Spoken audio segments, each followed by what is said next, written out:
ano, yung mga mais. Ayan.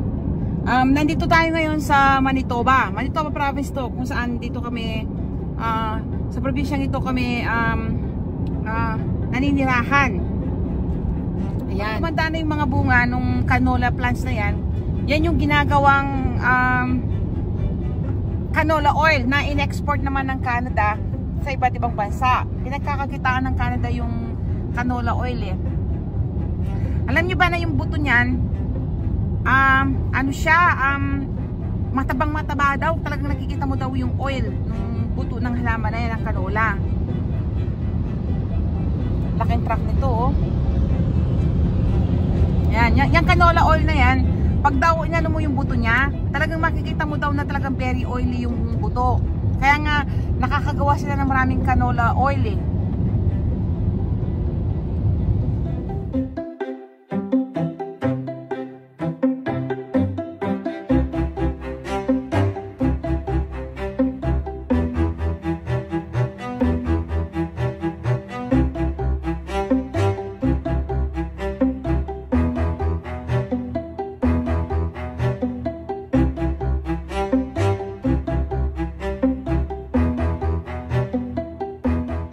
Sarado sila. Ayun oh, yung farm oh, laki ng ano nila oh. Farms to, tataniman dito ng mga mais, strawberry, may mga raspberry pa nga sila dito, ang dami. Ayun oh, siguro yun yung ano, nahanap kami ng ibang mapupuntahan.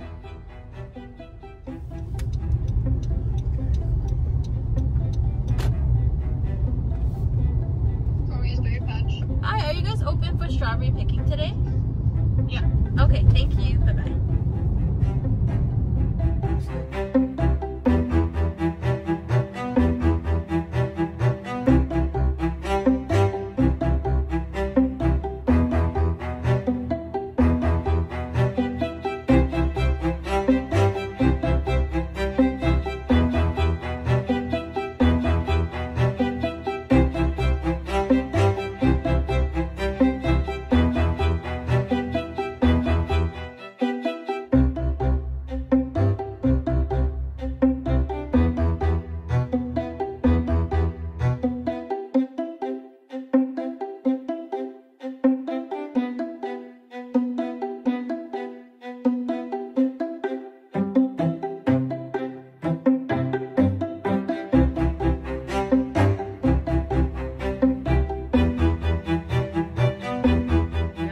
Dito kami mag-strawberry picking para sa birthday ng aking anak. Oh, dito daw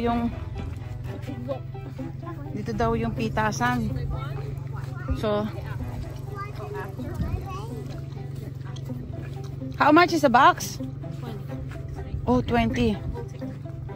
Oh, just two. Ayun. $20 daw to. Oh my God.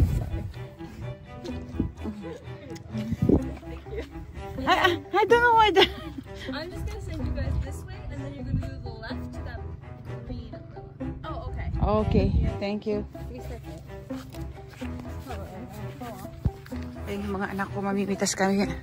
Birthday ng panganay ko. At mamimitas kami ng strawberry. Parang mas mahal pa dito kaysa doon sa nabibili ko sa grocery ko.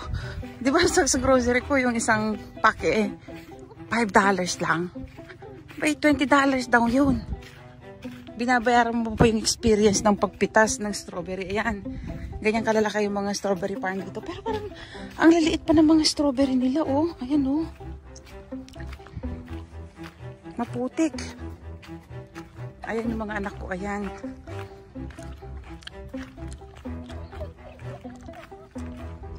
So, ayan. Laki ng mga, ayan, daming strawberry, oh. Lang lawak, oh. Yun, may mga namimitas pa dun. Ayun, kanya-kanya sila ng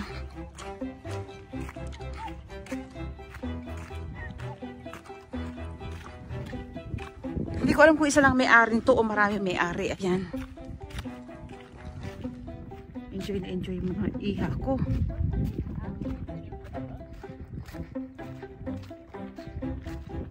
Oh, medyo maano dito, medyo malaki pala yung mga strawberry dito. Ito mga parang bagong tanim lang, oh. Ito medyo malalaki na.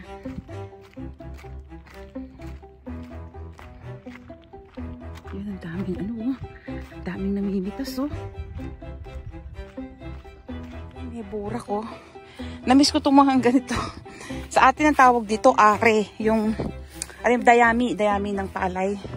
Are ang tawag namin sa Kapampangan.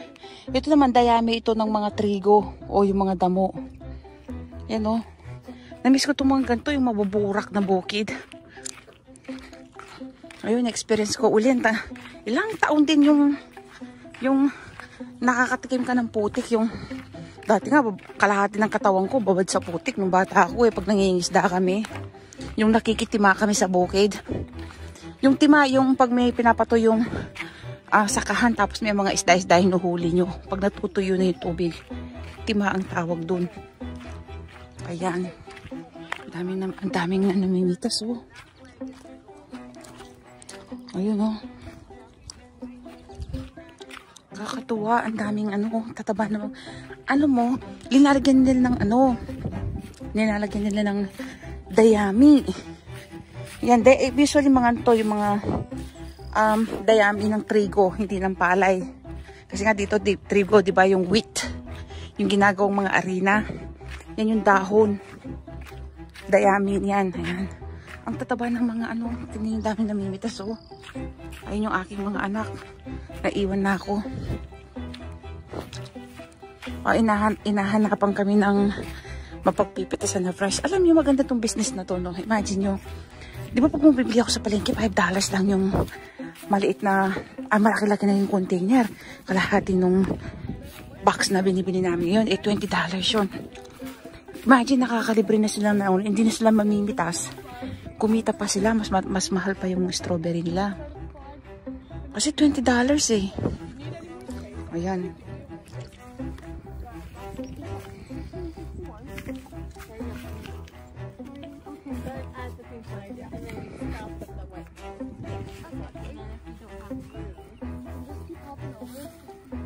Kukwentuhan ko muna itong mga anak ko habang nag-strawberry picking sila. Ayan.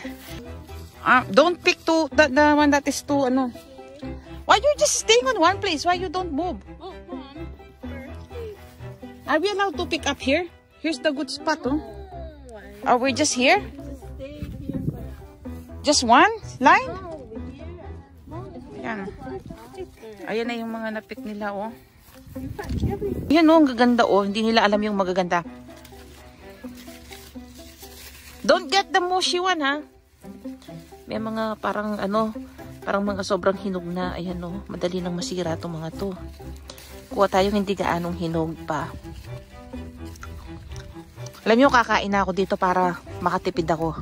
Hindi siya kasama sa timbangan. Kasi pag hindi ko pa kinain, sasama yun sa timbang eh. Ay, sa dami. Ayan, oh. Kakainin ko na yung iba. Kailangang wais tayo. Seryoso yung mga anak ko. Tapos tayo, ayan, kakain tayo ng yung hindi nakaano sa lupa, ayan.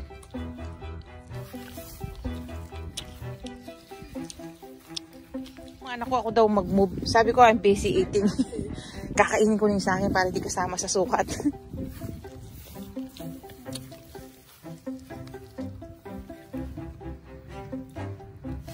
Can't have them mushy. No, this one is good. You don't know how to choose. But, Mom.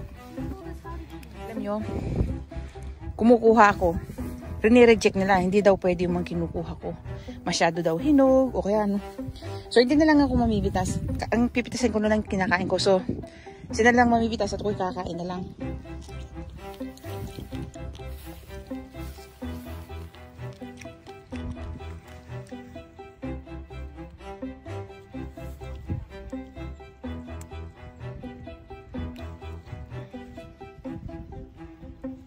Yung anak mo niya talagang pwede sa bukid, oh, pambukid talaga yung niya, style. Ano siya, yung medyo galawgaw kagaya ko. Ito, hindi sanay na sanay sa bukid, ayan, oh. Ini-spot pa yung strawberry bago niya pick upin eh. Kumbaga parang layaw. Ito, layaw din naman to eh. Kaya lang,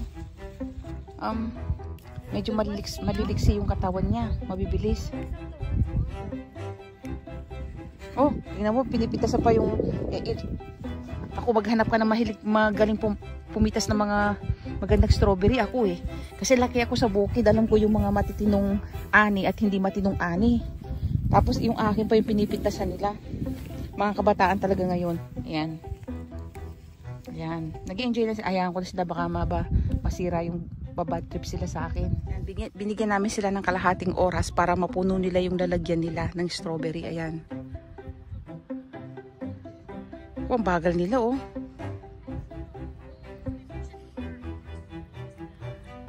Dami mga namimita. So alam nyo bang Miyerkules ngayon?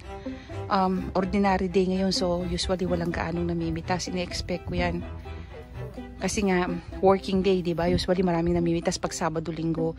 Yun ang outing ng mga pamilya eh. Yung mga, pag may mga namamasyal, usually Sabado-Linggo, di ba? Pero this time, marami din palang namimitas pag ganitong araw. Yung ordinaryong araw, Miyerkules. Ayan. Birthday ng panganay ko, ayun. So, nagyaya siya ngayon. Birthday gift daw namin sa kanya. Samahan namin siyang mag-strawberry picking. So, pinagbigyan namin. Ayan. Tapos 24th birthday na niya. Alam niyo ba na tinanong niya ako kung anong edad ako nag-asawa. Ako yan. Laki ng mga ano dito, taniman ng mga strawberry, no? Ayan, no? Yan, ang lawak. Yung lahat ng pinapaikutan natin yan, strawberry yung mga yan. Hanggang doon sa pinakadulo doon, mga strawberry yan. Ayan, ang dami na niyang napitas, oh. Ayan. Yung binilisan na nila ng konti. Si Bunso, marami ka napitas na? Ayun na, malapit na nilang mapuno. Punuin nyo na ka, $20 yan. Sayang. Kaya sulitin natin yung $20 isang box. Isang box $20, mas mahal pa nga kaysa sa bumili ka sa store, hindi ka pa napagod. Kaya lang, gusto nila ma-experience yung namimitas ng strawberry. So inayaan ko na para pamisa-misa ma-experience naman nila yung mahirap sa buhay, yung naiinitan ng araw bago ka kumain. Yung kailangan pagpaguran mo muna yung kinakain mo. Kagaya nito. Sila ang namimitas. Nagbibilid sila sa araw. Sakit daw ng balakang ng bunso ko. Ayun, masakit daw yung balakang. So at least ngayon, na-experience nila yung paano sumakit yung balakang bago ka makakain. Ayan. Kita mo? At least ngayon, pinagpaguran nila yung kakainin nila. Para alam nila yung hirap ng buhay. Kung paano kailangan ka munang kumayod bago ka makakain. Ayan o, sumasakit daw yung mga balakang nila. Sabi ko, kababata pa nyo, masakit na yung balakang nyo. Dapat ako lang ako dahil ako nagkakaedad na. Eh sila, hindi sila sanay sa hirap. Kaya ayan. Pero at least na-experience nila kahit na namahalan ako, $20 daw yung isang kahon. No? Mas mahal yan kaysa sa store. Parang kalahati lang ng price na yan. Mabibili ko yan sa store pag sale, sa grocery. Pero ngayon, mas mahal for the experience of matuto silang ma-make up. Ayan. Matuto silang mamitas. Ma-experience lang yung naiinitan ng araw. Ayan. Yung yumuko, lumuhod. Ayan. Okay, enjoy naman sila. Ako, I'm dying. I'm dying daw sa init at saka sa masakit yung balakang nila. At least ngayon, ayan o, at least ngayon na-experience nila. Sabi ba naman niya, I'm dying, sabi niya, namamatay daw siya. At least ngayon, na-experience nila yung mainitan ng araw. Nung ako, mas bata pa ako sa kanila. 9 years old, nasa bukid na ako, naghahanap buhay na kami. Nakikipulot ng palay, nakikitanim ng palay, na nangingisda, nagtatanim ng gulay, namimitas, ibibenta ko sa palengke. Talagang ang dami kong dinanas na kahirapan sa buhay, hindi lang ako pati yung mga kapatid ko bago kami nakahawon sa hirap. So ngayon experience nila. Sila namitas lang ng strawberry, I'm dying na raw. Isipin mo, namitas lang sila ng strawberry para daw siyang mamamatay. Kaunting bilad pa lang yan, ha. Kaya maganda rin tong hinayaan ko silang mag strawberry picking kahit medyo mahal.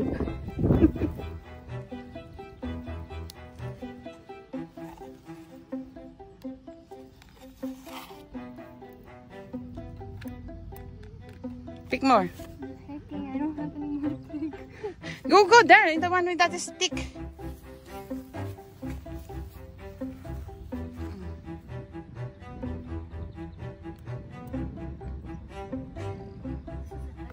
Oh wait, it's exactly on your eyes. Check.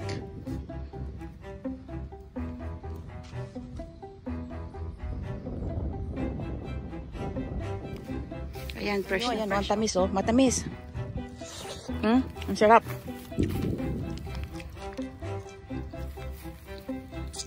Napuno ng anak ko. Sabi ko nga ba, hindi po pwede sa akin itong mga to eh. Nayaan ko lang sila eh. Ako magpupuno ngayon. Pilis ko yata. Sayang ang bahig binayad ko ha. Susulitin ko. Halika na! Pupunuin ko yan.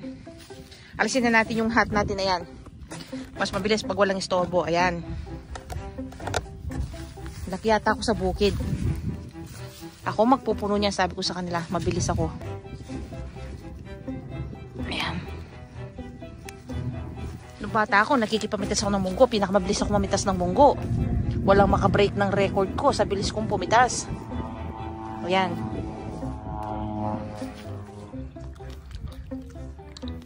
Ayan, napagod sila. Alam nila ngayon paano magtrabaho sa bukid. Ang anak ko hindi pa puno kanina. Ngayon, pinuno ko ng husto. Yung mga kabataan ngayon eh. Ayan o. Ayan o, ayan o. Ayaw nilang punuin ako, pinuno ko talaga ng husto. Ayan. Gustuhan nyo ang aking video. Huwag nyo kalimutang i-like. At huwag nyo rin kalimutang mag-subscribe. Salamat! Ayan, nagpipicturan pa oh. Ayan. Ayan, tapos na kami. Pauwi na kami at magbabayad na kami ng $40 Canadian. Bali, 800 pesos sa pera natin. 2 box na ng strawberry yon. Ayan, nag-enjoy yung mga anak ko, no? Nahirap, na-experience nila ngayong araw na to kung paano mahirapan sa trabahong bukid. Kagaya nga ng pamimitas ng strawberry. Yan, no? Masasakit daw yung balakang nila at mainit daw.